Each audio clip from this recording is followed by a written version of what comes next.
స్థితిని నేనే దాన్ని నెరవేర్చుదును అని యెహెజ్కేలుకి దేవుడైనటువంటి యెహోవా తెలియజేస్తే ఆ మాట యెహెజ్కేలు ప్రవక్త తన యొక్క దగ్గర ఉన్నటువంటి జనాంగానికి, ఇశ్రాయేల్ జనాంగానికి ఆయన చెప్తున్నటువంటి మాట. ఆయన ఎలాంటి వాడో, అంటే దేవుడు ఎలాంటి వాడో, ఏ విధమైనటువంటి కార్య సాధకుడు అనేటువంటిది యెహెజ్కేలు ప్రవక్త తెలియజేస్తూ ఉన్నాడు. ఎందుకంటే ఇక్కడ చెట్లను ఉపమానంగా పెట్టి మనుషులకు తెలియజెప్తున్నారు అన్నమాట. ఒక విప్పుడు కథ రూపంలో ఈ యొక్క మొట్టమొదటి నుంచి మనం చూసినప్పుడు ఇది ఉంటుంది. ఎందుకంటే మనుషుల్ని చెట్లతో పోల్చిన సందర్భాలు మన బైబిల్ గ్రంథంలో అనేకమైనవి ఉన్నాయి. అంటే కొత్త ఏమీ కాదు. చెట్లతో మనుషుల్ని పోల్చి చెప్పేటువంటి, అంటే ఒక మనిషిని చెట్టుని సూచించి ఏ విధంగా చెట్టుకి మనిషికి ఉన్నటువంటి సంబంధం అనేటువంటిది యేసుక్రీస్తు అని చెప్తారు కదా, 3 ఏండ్ల నుంచి ఈ యొక్క చెట్టును నేను పండ్లను వెనక వచ్చుతున్నాను, కానీ ఏది కూడా దొరకటం లేదు. ఈసారికి కూడా ఉండనిస్తాను. ఈసారి ఫలించినా సరే లేని ఎడల దాన్ని నేను ఏం చేస్తానంటే నరికి వేస్తాను, అది 6 నెలల్లో కాలిపోతుంది అనేటువంటి విధంగా మారు మనసు పొందినటువంటి మనిషిని గురించి ఫలాలు లేనటువంటి చెట్టును ఉద్దేశించి చెప్పినటువంటి ఉపమానం. దావీదు గారు కూడా ఒక సందర్భంలో ఉన్నాడు. ఏమని? నేనైతే యెహోవా మందిరంలో పచ్చని ఒలీవ మొక్క వలె నేను ఉన్నాను అని చెప్తారు. చెట్లను పోల్చుకుని కొంతమంది చెప్పారు. చెట్లన్నీ కూడా అనుకున్నాయండి, మా మీద ఒక రాజును నియమించుకుందాం అని అధికారికి, తర్వాత కింద ఉన్నటువంటి వ్యక్తులకు సంబంధించినటువంటి విధంగా కొన్ని ఉదాహరణలు అనేటువంటివి చెప్పారు. ఇక్కడ యెహెజ్కేలు చెప్పినటువంటిది ఏంటంటే, ఘనమైన దేవుడు ఏం చేస్తాడంటే ఘనమైనటువంటి చెట్టును నీచమైనదిగా చేస్తాడు. ఒక ఘనత పొందినటువంటి చెట్టు ఉందనుకోండి, దాన్ని నీచమైనటువంటి చెట్టుగా, అంటే నీచమైనదంటే తృణీకరించబడినటువంటిది, తృణీకరించబడినటువంటి చెట్టుగా చేయగలడట. తర్వాత ఆ తృణీకరించబడినటువంటిది లేదంటే నీచమైనటువంటి చెట్టుని మరలా ఘనమైనటువంటిదిగా కూడా ఆయన చేస్తానంటాడు. ఇంకొకటి ఏంటంటే, పచ్చని చెట్టు ఎండిపోయినట్లు కూడా చేయగలడంట.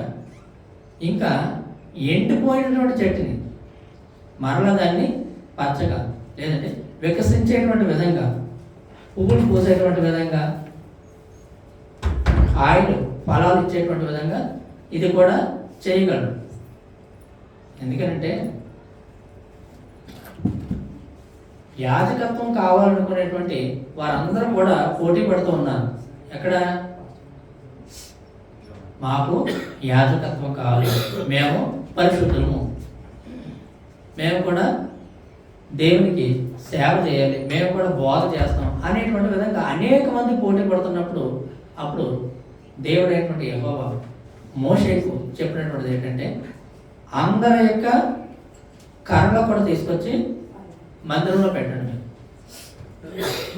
ఏ కర్ర అయితే చిగురిస్తుందో వారిని నేను యాజకులుగా నా సేవ చేయడానికి ఎన్నుకుంటాను, ఆ గోత్రాన్ని నేను ఎన్నుకుంటాను అని చెప్పినప్పుడు వారందరూ కూడా కర్రలు తీసుకొచ్చారు. ఏ కర్రలు? మంచి కర్రలు కాదు, అన్నీ కూడా ఎండి కర్రలు తీసుకొచ్చారు. తీసుకొచ్చిన దాంట్లో ఆరోన్ కర్ర కూడా ఉంది. ఈ కర్రలన్నీ కూడా యెహోవా మందిరంలో మందిరంలో పెట్టారు. అప్పుడు తెల్లవారిన తర్వాత ఏ కర్ర అయితే చిగురుస్తుందో వాడు మాత్రమే యాజకత్వం చేయాలనుకున్నప్పుడు ఈ తగాదా పడ్డారు కదా, మేము యాజకత్వం చేయాలి, మేము బోధ చేయాలి, ఇలాంటివన్నీ కూడా అంటున్నప్పుడు దేవుడు ఎవరినైతే ఏర్పాటు చేసుకుంటాడో వెయిట్ చేద్దాం అని చెప్పినప్పుడు ఎవరి కర్ర చికిత్సిందంటే అహరోను కర్ర. ఏ విధంగా చికిత్సింది? ఫస్ట్ బాదంకాయలు కాసిందా? ఫస్ట్ ఆకులు, తర్వాత పువ్వులు, తర్వాత ఎందుకది ఏం కర్ర? బాదం కర్ర. బాదం కర్ర దేనికన్నా ఉపయోగిస్తాం మనం? బాదం మామూలుగా ఇంటి దగ్గర బాదం చెట్టు ఉంటే బాదం చెట్టు పనస చెట్టు కొట్టేస్తాం. కొంతమంది పనస చెట్టు ఉంటే కొట్టేస్తారు. ఎందుకంటే పనసకాయలు పండుతాయి. కొంతమంది అది మంచిది కాదు, ఇంటి ఎదురుకుండా ఉంటే మంచిది కాదు. పనస చెట్టు పక్కన ఉంటే మంచిది, ఇంటి ఎదురుకుండా ఉంటే మంచిది కాదు. బాదం చెట్టు బయట మాత్రం ఉండాలి, ఇంట్లో ఉండకూడదు. బాదం చెట్టు ఉంటే ఎందుకంటే బాదం చెట్టు ఉంటే బాధలు ఎక్కువ వస్తాయి. మనుషులు ఎలాగైతే అనుకుంటారో అలాగా అనుకుంటున్నారు అంతే. కానీ దేవుడు కలుగ చేసినటువంటి అన్నీ కూడా మంచివి. అంటే ఇది చెడ్డది అనేటువంటి పేరు పెట్టడానికి లేదు. కానీ దేవుడు కొన్ని సూచించి చెప్పడం సరే, ఇది తినాలి, ఇది తినకూడదు, మీరు ఇది తినండి, ఇది తినకూడదు. అదేంటంటే దేవుని యొక్క ఆజ్ఞ. ఆ ఆజ్ఞను వీళ్ళు మేరకుండా ఉంటారో లేదని అనుకుంది. సరే, ఇప్పుడు ఇక్కడ ఏంటంటే ఆ ఎండిపోయినటువంటి ఆ యొక్క అహరోను కర్ర ఏ విధంగా చేయగలడు దేవుడు? అది వికసించేటట్టుగా చేశాడు. దానికి ఆ ఎండిపోయినటువంటి దానికి పువ్వులు పూసేటువంటి విధంగా చేశాడు. ఆ పువ్వులు పూసినటువంటిది మరలా కాయలు కాసేటువంటి విధంగా చేశాడు. అంటే ఎండిన దాంట్లోనికి దేవుడు ఏం రప్పించంటే జీవం రప్పించాడు. ఎండినటువంటి దాంట్లో జీవం రప్పించాడు. మొన్న కూడా చెప్పాను కదా, ఇశ్రాయేలీలందరూ కూడా ఏమనుకున్నారు? మేము ఎండిపోయినటువంటి వారము, మాలో ఇక జీవం ఏముంది అని అనుకుంటున్నారు ఇశ్రాయేలీలందరూ కూడా. ఇశ్రాయేలీలందరూ కూడా మేము ఎండిపోయినటువంటి వారము, మాలో మరలా జీవం ఏమొస్తుంది అనేటువంటి విధంగా వాళ్ళు ప్రస్తుతం బ్రతికేటువంటి విధంగా మాత్రమే అనుకుంటున్నారు. ఈ జీవితకాలం మట్టుకే క్రీస్తు యేసునందు విశ్వసించిన యెడల మనుషులందరికంటే దౌర్భాగ్యమైనది అన్నటువంటి విధంగా వాళ్ళు అనుకుంటున్నారు. అంటే ఈ మాట అప్పుడు అనుకోలేదు, నేను దీన్ని వాక్యంతో కలిపి చెప్తాను.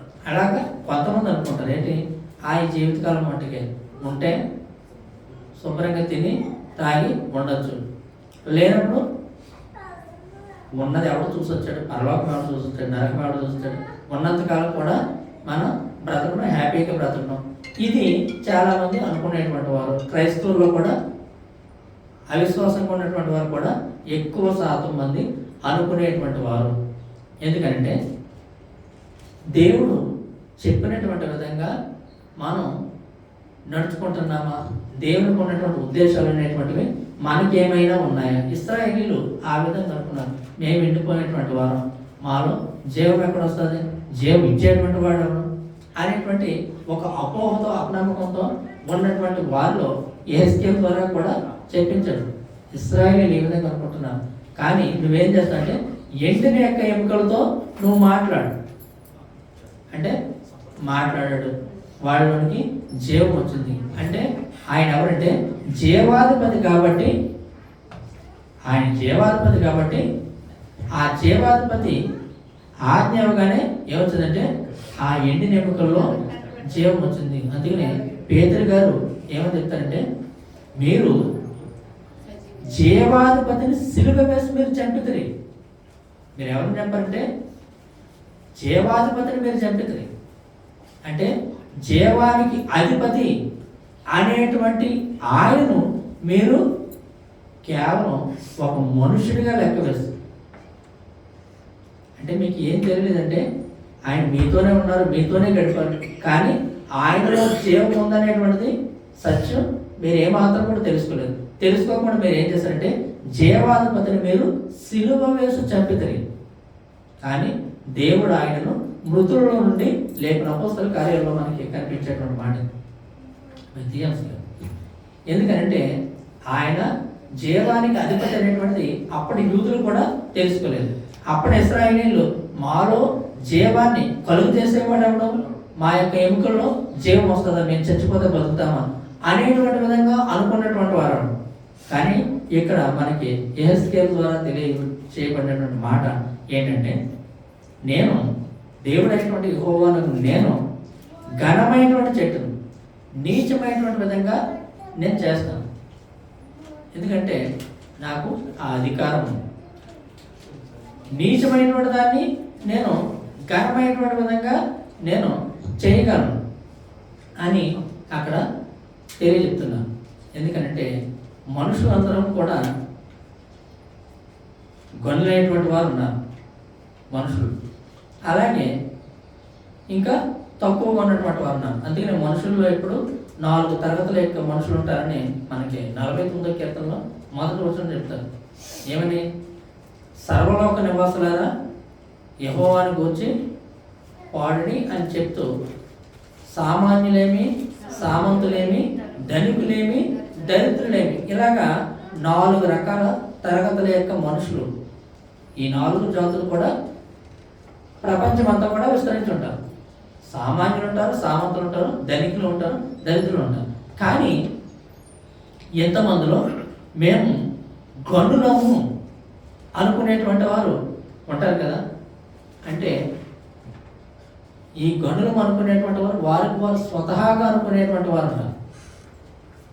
మనుషుల వల్ల ఘనత పొందినటువంటి వారు ఉంటారు. కానీ మనుషునికి మనిషి ఇచ్చేటువంటి ఈ ఘనత వేరు, దేవుని ద్వారా దేవుని ద్వారా వచ్చేటువంటి మనిషికి వచ్చేటువంటి ఘనత వేరు. ఎందుకంటే మనకి లోకా సువార్తలో ఈ పరిసయ్యులను శాస్త్రం ఉద్దేశించి ప్రభు అయినటువంటి యేసుక్రీస్తు తెలియజెప్పేటువంటి మాట ఏంటంటే, ఒకసారి చూడండి. లోకా సువార్త 16వ అధ్యాయము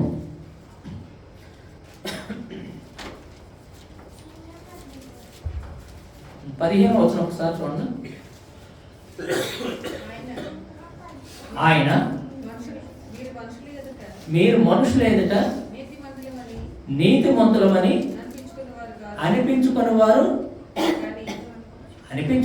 కానీ దేవుడు మీ హృదయములను ఎరుగునని శాస్త్రులతో పరిశీలతో అంటూ, మనుషులలో ఘనముగా ఎంచబడినది దేవుని దృష్టికి అసహ్యము. మనుషులలో ఘనముగా ఎంచబడినటువంటి, ఎందుకంటే మనుషులలో మనిషిని ఘనంగా ఎంచబడేటువంటి చాలా ఉన్నాయి. మనుషుల్లో చాలా అన్నీ కూడా ఘనంగా కనపడతాయి మనిషికి. కానీ మనుషుల్లో ఘనంగా ఎంచబడినటువంటి ఏ సందర్భమైనా, ఏ వ్యక్తులైనా కానీ అయినప్పటికీ దేవుని దృష్టికి వచ్చేసరికి దేవుని దృష్టికి అసహ్యం అని చెప్తున్నాడు. అంటే మీ దృష్టికి మీరు గనులుగా ఉన్నారు, కానీ నా దృష్టికి మీ క్రియలు, మీరు చేసేవన్నీ కూడా నా దృష్టికి అసహ్యంగా కనపడుతున్నాయి. ఎందుకంటే ధనాపేక్ష గల పరిస్థితులందరితోనే ఆయన చెప్పినటువంటి మాట. ఈ మాట ఏంటంటే ధనాపేక్ష గల పరిస్థితులందరితో కూడా ఆయన చెప్పినటువంటి మాట. ఎందుకంటే దేవుడు ఎందుకు ఘనమైనటువంటిదా నీచమైనటువంటిగా చేస్తాడు? అసలు చేయాల్సిన సందర్భం ఎందుకు చేయగలడు ఆయన?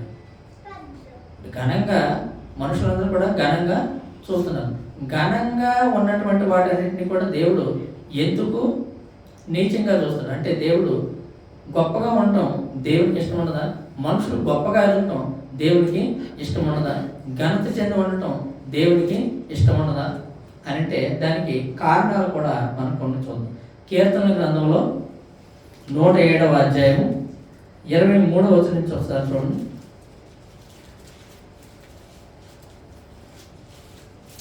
33 చూడండి. 33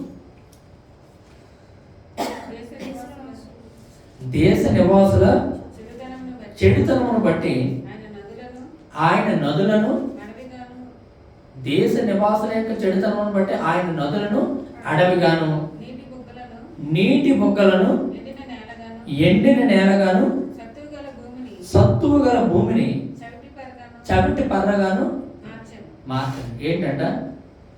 దేశ నివాసుల చెడుతనమును బట్టి. అంటే ఇప్పుడు నదులన్నీ కూడా మనుషులందరికీ కూడా ఉపయోగపడేటువంటి, దేవుడు కలుగు చేసినటువంటి సృష్టిలో ఒక భాగం నదులన్నీ కూడా. ఇవన్నీ కూడా దేన్ని? ప్రకృతి అంతటినీ కూడా తడిపేటువంటివి నదులన్నీ కూడా. ఇవి మనుషులకి ప్రకృతికి అన్నిటికీ కూడా ఉపయోగం. నీళ్లు లేకపోతే మనకి ఏమాత్రం కూడా మనుగడ సాగదు. కానీ ఆయన ఏంటంటే నదులను అంటే ఉపయోగపడేటువంటివి అన్నీ అన్నిటికీ వీటిని అరణ్యంగా చేస్తాను, అడవిగా చేస్తాను అన్నాడు. అంటే ఉపయోగం లేనటువంటి విధంగా. తర్వాత నీటి బొగ్గలను ఎలా మోస్తాడట?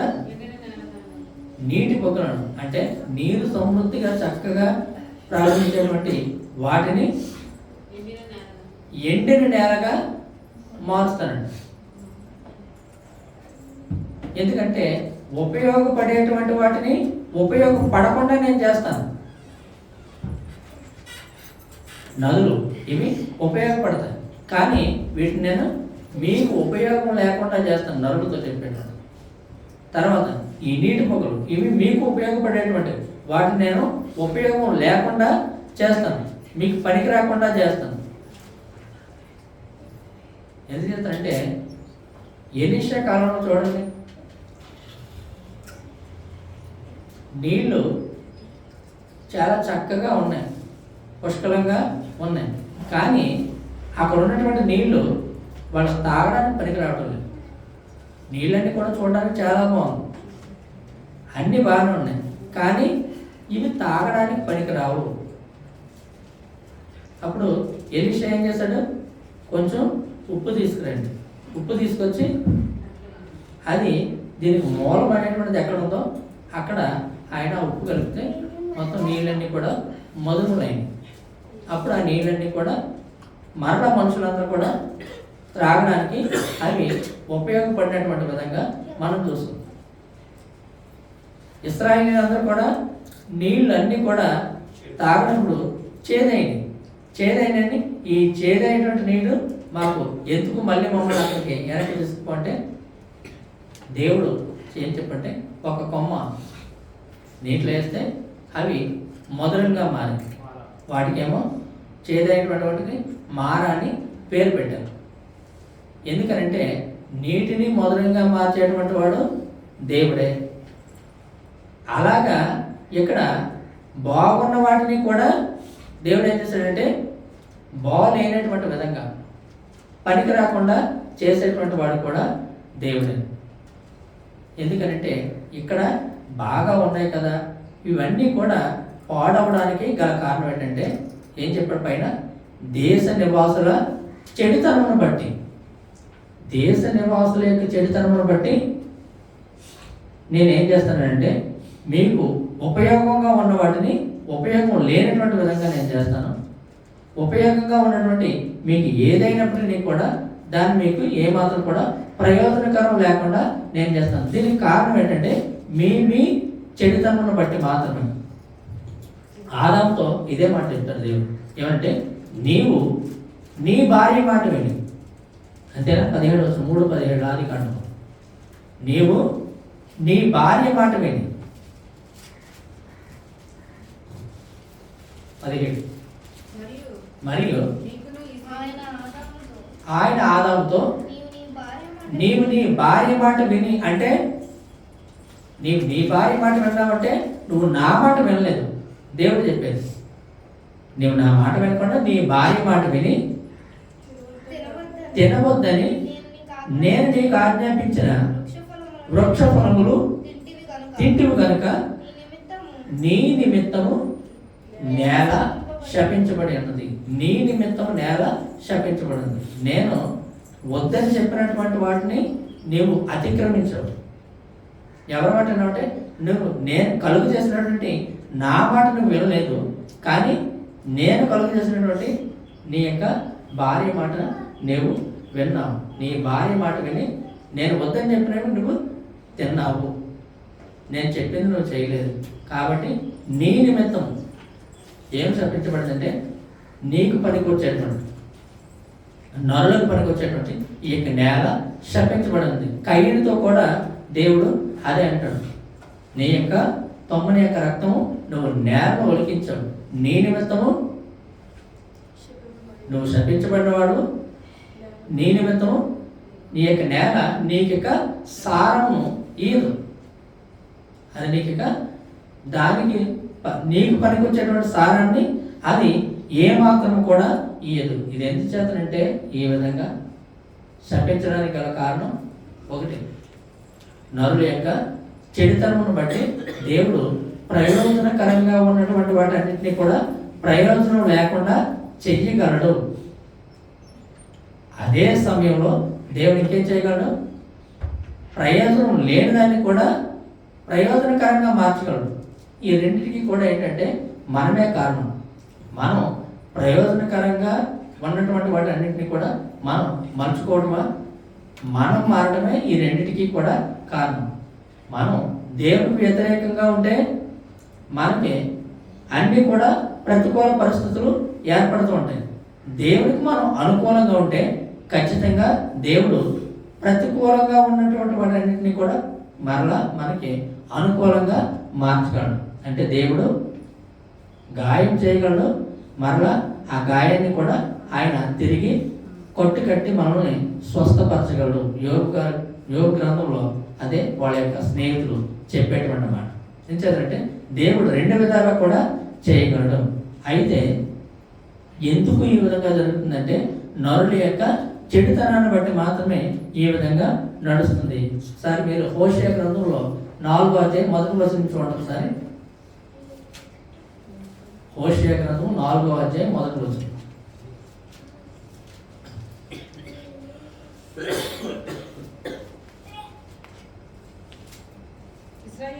ఇశ్రాయేలీయులారా, యెహోవా మాట ఆలకించుడి, సత్యమును కనికరమును దేవుని కూర్చున్నటువంటి జ్ఞానమును దేశమందు లేకపోవట చూచి యెహోవా దేశ నివాసులతో వ్యాజ్యమాడుతున్నాడు.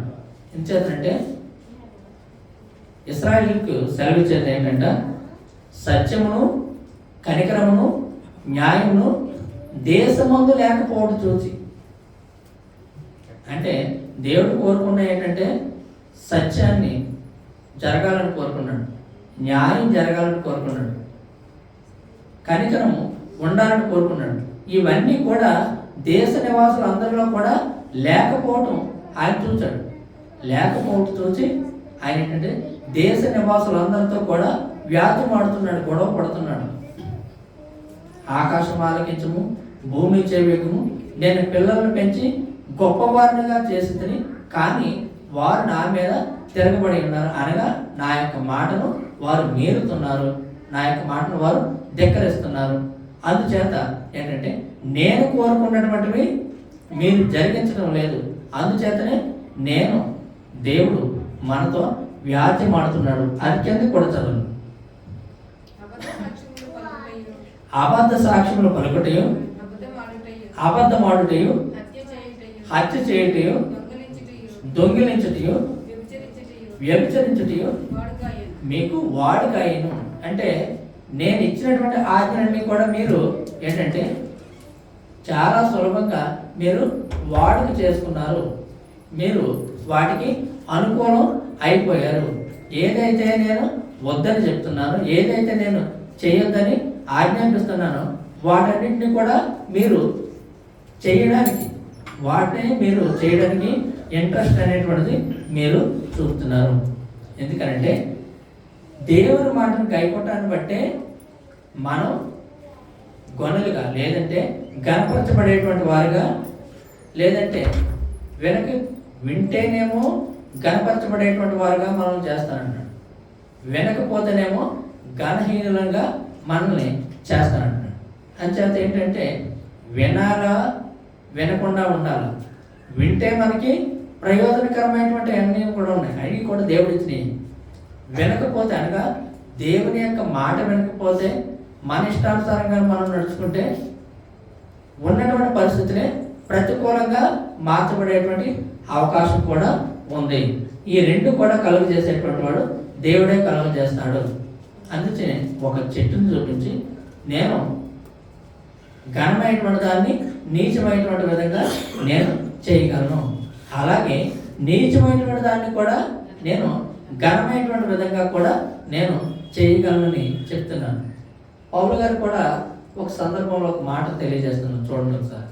తిమోతికి రాసిన 2వ పత్రికలో 2వ అధ్యాయము 20వ వచనం చూడండి ఒకసారి. 2వ తిమోతి రాసిన 2వ అధ్యాయం 20వ వచనం. గొప్ప ఇంటిలో వెండి పాత్రలను బంగారు పాత్రలను మాత్రమే కాక ఏంటంట, కర్రవియు మట్టివియు కూడా ఉండెను. వాటిలో కొన్ని ఘనతకును కొన్ని ఘనహీనతకును వినియోగించబడును. ఎవడైనను వీటిలో చేరక తను తాను పవిత్రపరచుకున్న ఎడల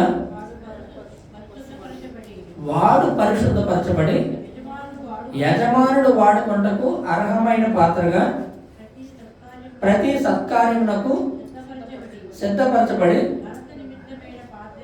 ఘనత నిమిత్తమైన పాత్రయే ఉండును.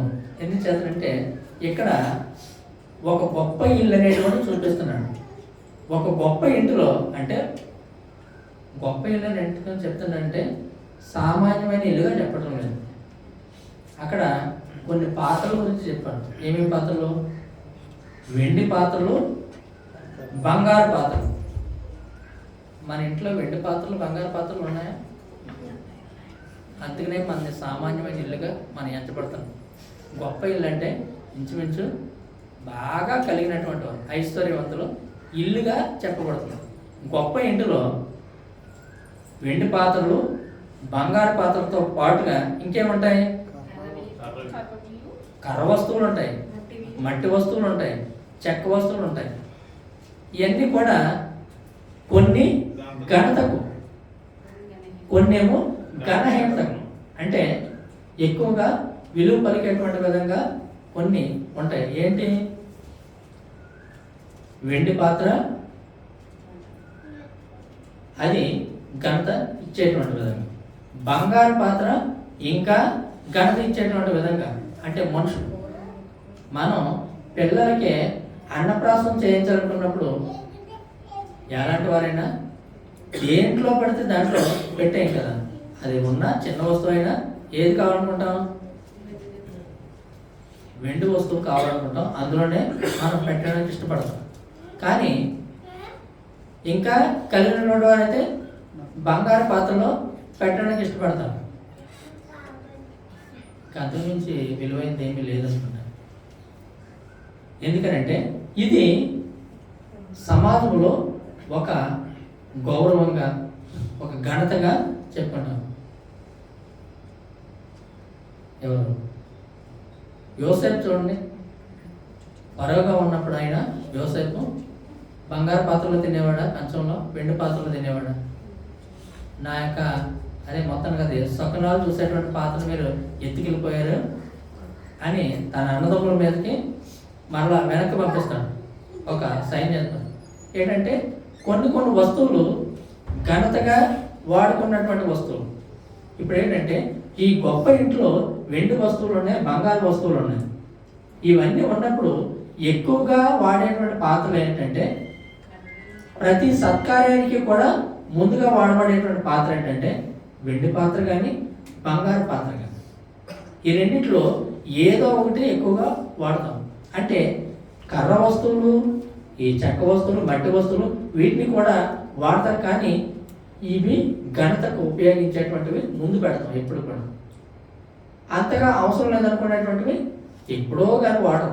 ఈ పాత్ర కొన్ని చెక్క వస్తువులు అలాగా అందంగా అలా మాత్రమే ఉంటాయి. కానీ వాడబడేటువంటి వస్తువులు ఏంటంటే ఎక్కువగా ఈ వెండి వస్తువులని, బంగారు వస్తువులని. ప్రతి ఏదైనా సత్కార్యం అనేటువంటిది వచ్చిందంటే ముందెళ్ళి బంగారు వస్తువే కూర్చుంటుంది, లేదంటే వెండి వస్తువులే వెళ్ళి కూర్చుంటుంది. ఇది ఎక్కడ? అవి కూర్చోవు. వాడుకుంటున్నాడు ఎవరు? యజమానుడు.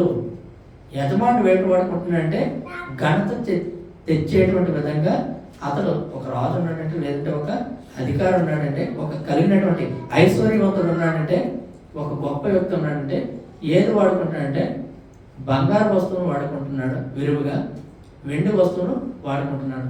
ఇప్పుడు అదే మనకు చెప్పబడింది ఏంటంటే, మనము దేవుని చేతిలో కూడా వాడబడేటువంటి వ్యక్తిగా ఏ విధంగా ఉందంటే, ఒక బంగారు పాత్రగా మనం వాడబడుతున్నామా అంటే యజమానుడు వాడుకునేటువంటి అర్హమైనటువంటి పాత్రగా మనం ఉన్నామా, లేదంటే చెక్క వస్తువు ఏంటంటే అలంకరణకు మాత్రమే, అంటే నన్ను కూడా దేవుడు కేవలం ఒక అలంకరణకు మాత్రమే అలా ఉంచాడు అనుకోండి, మనం ఏ విషయంలో కూడా వాడుకోవడం లేదనుకోండి, మనం పెద్దగా దేవుని దృష్టిలో లెక్కలేనట్టే లెక్క.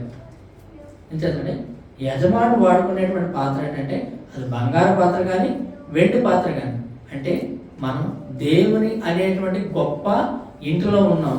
ఈ గొప్ప ఇంటిలో ఉన్నప్పుడు ఖచ్చితంగా మనం ఒక బంగారు పాత్రలే. యజమానుడు వాడుకునేటువంటి ప్రతి సత్కార్యానికి కూడా వాడుకునేటువంటి పాత్రగా నీవు నేను కూడా ఉండాలి. మనందరం కూడా ఏంటంటే దేవుడు వాడుకునేటువంటి పాత్ర వల్లే మనం ఉపయోగించుకునేటువంటి వస్తువుగా మనందరం కూడా ఉండాలి అనేటువంటిది దేని ద్వారా తెలుసుకోవచ్చు. ఎందుకంటే ఇందులో కొన్ని ఘనతకు చెందుతున్నాయి, రెండవది ఏంటంటే కొన్ని ఘనహీనతకు చెందుతుంది. అంటే కొన్ని ఘనత తెచ్చేటువంటి విధంగా ఉన్నాయి. మరి మనం బంగారు పాత్రగా ఉంటున్నామా, లేదంటే మట్టి వస్తువులుగా ఉంటున్నామా? ఎందుకంటే బంగారు పాత్రగా ఉండి ఉండి ఉండి మనం ఏంటంటే మరలా ఏమైపోకూడదు, ఈ బంగారం అనేటువంటి వన్నీ ఏమాత్రం కూడా తగ్గకూడదు. ఎందుకని మనం బంగారు పాత్రగా ఉన్నా మన మీద శోధన అనేటువంటిది వస్తుంది. అయితే నేను యోగు గారు చెప్తారు, నేను శోధింపబడిన తర్వాత మరలా నేను సువర్ణం వలె కనపడతాను. కానీ కొన్ని సందర్భాల్లో బంగారం అనేటువంటి దాన్ని కూడా వాడకుండా పక్కన పెట్టేశారనుకోండి, అది కూడా ఏమవుతుంది, ఇవన్నీ తగ్గిపోతుంది. చూడండి ఒకసారి విలాప వాక్యంలో 4వ అధ్యాయం మొదటి వచనం చూడండి ఒకసారి. 4వ అధ్యాయం మొదటి వచనం. బంగారము ఎట్లు మందగిలినది, మేలిమి బంగారము ఎట్లు మార్చబడినది. అంటే బంగారము ఎట్లు దానికి వన్నె తగ్గిపోయింది, మేలిమి బంగారము ఎట్లు మార్చబడింది. అంటే ఎట్లు కాంతిహీనం అయిపోయింది, కాంతి లేదు. మేలిమి బంగారం అంటే అది మెరవాలి, కానీ అది మెరవకుండా కాంతి లేకుండా ఉన్నదంటే దాని యొక్క వన్నె తగ్గిపోయింది. తర్వాత ప్రతి వీధి మగను ప్రతిష్ఠితమైనటువంటి రాళ్ళు పారవేయబడి ఉన్నవి, మేలిమి బంగారుతో పోల్చదగిన సియోను ప్రియకుమారులు ఎట్లు కుమ్మరి చేసిన మంటి కొండలుగా ఎంచబడుచున్నారు. ఎందుకంటే ఇక్కడ సియోను ప్రియకుమారులు ఎలా ఉండాలంటే బంగారం వలె మెరవాలి, వాళ్ళు వన్నె తెచ్చేటువంటి విధంగా ఉండాలి. కానీ వాళ్ళు ఏ విధంగా అయ్యారంటే కుమ్మరి చేతిలో మట్టి పాత్ర వలె వారు అయిపోయారు. ఎందుకంటే ఆ బంగారం అనేటువంటి దాన్నే వాడకుండా అలాగా విడిచిపెట్టేస్తే, అంటే మనం ఉపయోగం లేకుండా ఉన్నటువంటి విధంగా అలాగే మరుగుడు పడిపోతాయి. ఏ విధంగా అంటే మంటి పాత్రలు అంటే చూసినప్పటికీ ఇది బంగారమా మట్టి పాత్ర అంటే చూసేసరికి ఇది బంగారం కాదు మంటి పాత్రే అన్నటువంటి విధంగా కూడా మనం మూలం పడేటువంటి అవకాశం అనేటువంటిది ఉంటుంది. అంటే మన యొక్క వన్నె అనేటువంటిది ఎన్ని శోధనలు వచ్చినప్పటికీ కూడా తగ్గకూడదు. ఎందుచేతంటే మనం శోధనలు వచ్చేటప్పుడు మనం ఎదుగుని పడిపోయామంటే, లేవలేకుండా ఉన్నామంటే మన యొక్క వన్నె తగ్గిపోయింది, మన యొక్క కాంతి తగ్గిపోయింది. మనల్ని ఎంత మెరుగుపరిచినా మనం తిరిగి మరలా మంటి పాత్రగా ఆ విధంగా అయిపోయేటువంటి ప్రమాదం అనేటువంటిది కూడా మనకి ఉన్నది. ఎందుకని ఉప్పు నిస్సారం అయితే అది దేని వల్ల కూడా మరలా సారం పొందదు. అది దేనికి పనికి వస్తుందంటే ఏం చేసుకోవచ్చు, మరలా కేవలం సారంతో ఉంది.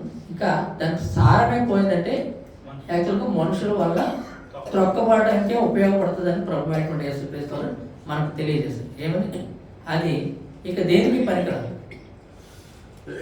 ఎందుకంటే మనము సారం కలిగినటువంటి వారంగా మనం ఉన్నప్పుడు మాత్రమే దేవునికి ఉపయోగపడేటువంటి వారంగా మనం ఉంటాము.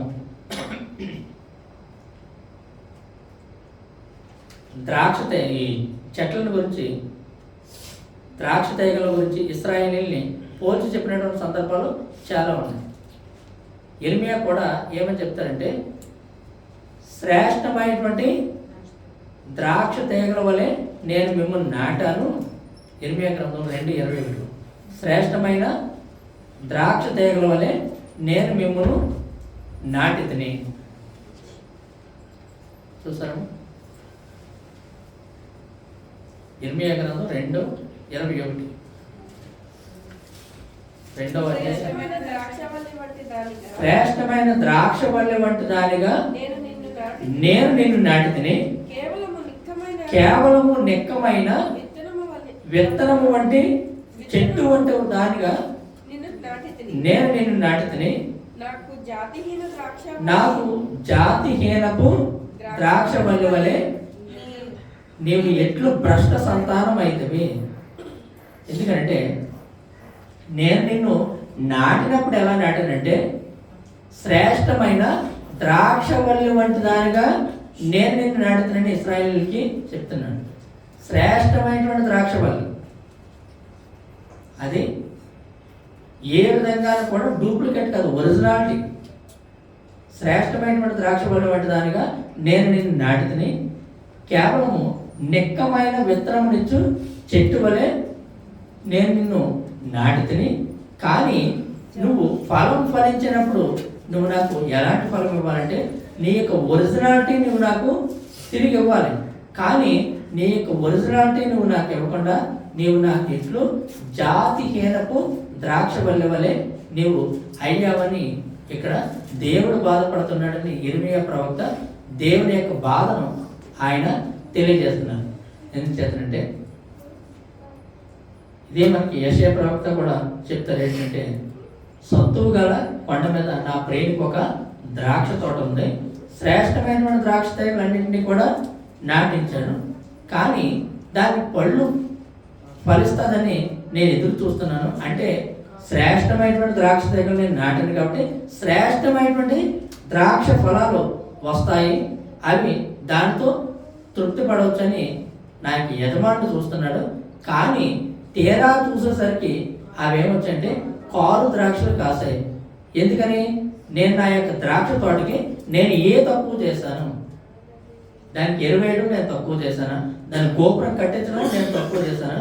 లేదంటే దానికి ఇవ్వాల్సినటువంటిది అంతా కూడా నేను ఇవ్వకుండా నేను ఏదైనా తక్కువ చేశానా?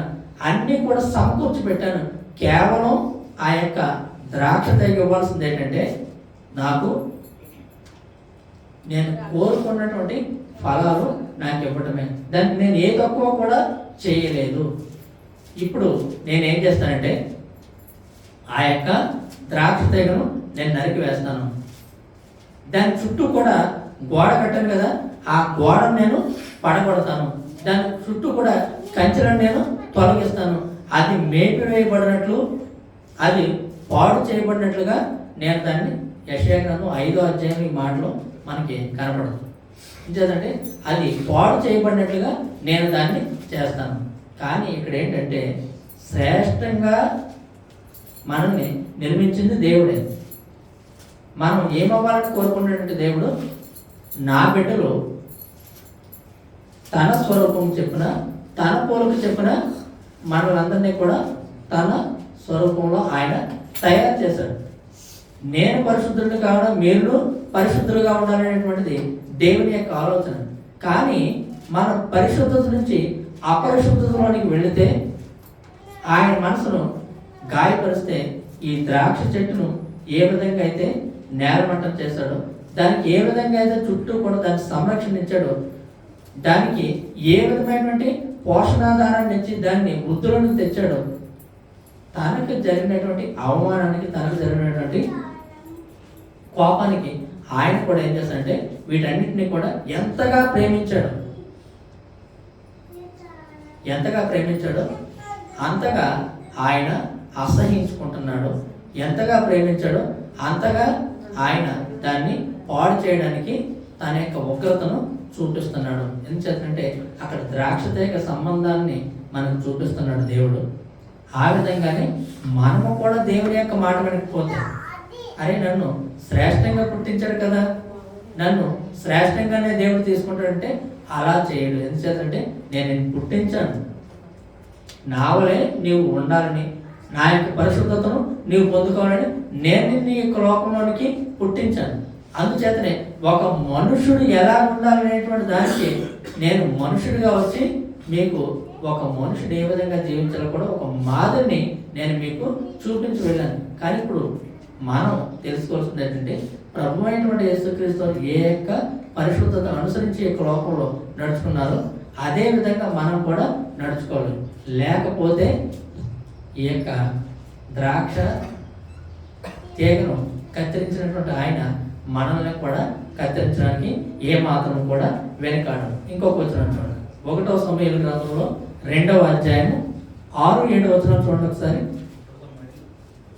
1వ సమూయేలు గ్రంథం 2వ అధ్యాయము 6వ వచనం 7వ వచనం. జనులను సజీవులను గాను మృతులను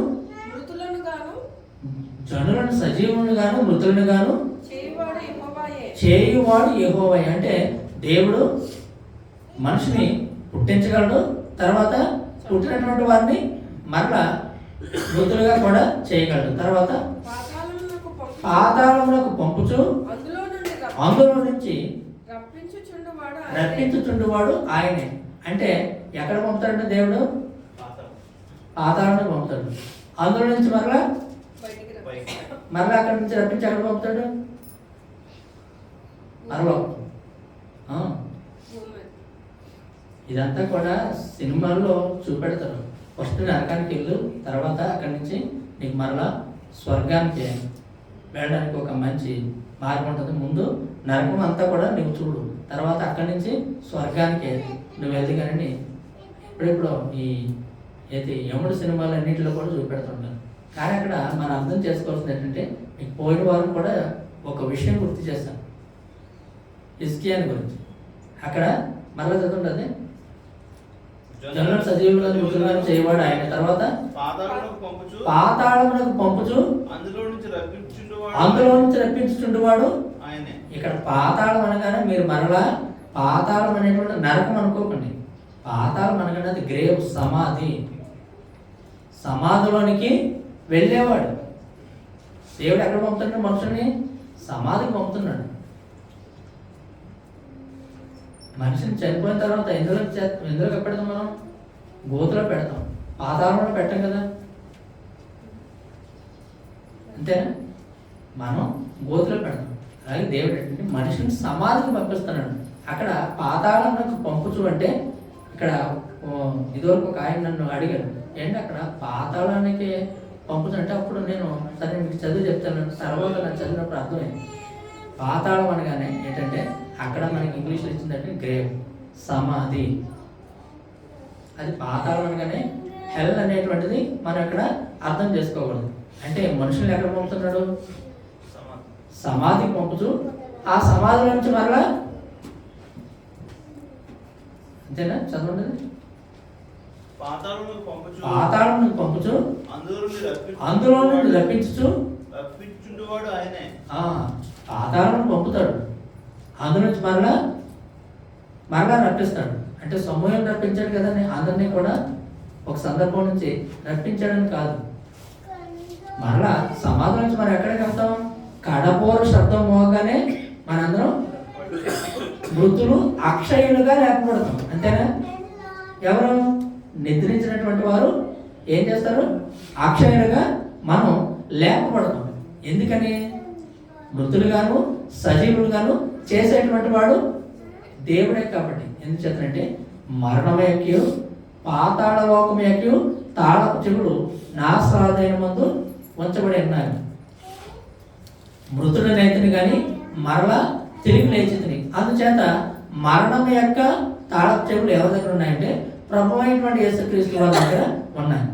మరణాన్ని మనం ఓడించాలంటే ప్రభు అయినటువంటి యేసుక్రీస్తు వారిని మనం సొంత రక్షణగా అంగీకరిస్తే మనం మరణాన్ని ఓడించగలిగినటువంటి వారంగా ఉంటాం. ఎందుచేతంటే మరణపు మూలను విడిచినటువంటి వారు ప్రభు అయినటువంటి యేసుక్రీస్తు వారు. కాబట్టి ఆయన నమ్ముకున్నటువంటి మనం కూడా మరణాన్ని గెలవగలం అంటే ప్రభు అయినటువంటి యేసుక్రీస్తు వారు నమ్మితేనే ఇది సాధ్యమవుతుంది. ఇంకొక చూడండి, దానియేలు గ్రంథంలో 12వ అధ్యాయం 2వ వచనం చూడండి. దానియేలు గ్రంథం 2వ అధ్యాయం 12వ అధ్యాయం 2వ వచనం. 12వ అధ్యాయం 2వ వచనం. మరియు సమాధుల్లో నిద్రించు అనేకులు మేలుకొనిదురు, కొందరు నిత్య జీవము అనుభవించుటకును, కొందరు నింద పాలగుటకును, నిత్యముగా హేయులగుటకును మేలుకొనిదురు. ఎందుకంటే కొంతమంది మేలుకుంటారంట, సమాధుల్లో నిద్రించు అనేకులు మేలుకుంటారట. ఈ సమాధులను నిద్రించి అనేకులు మేలుకొని కొందరేమో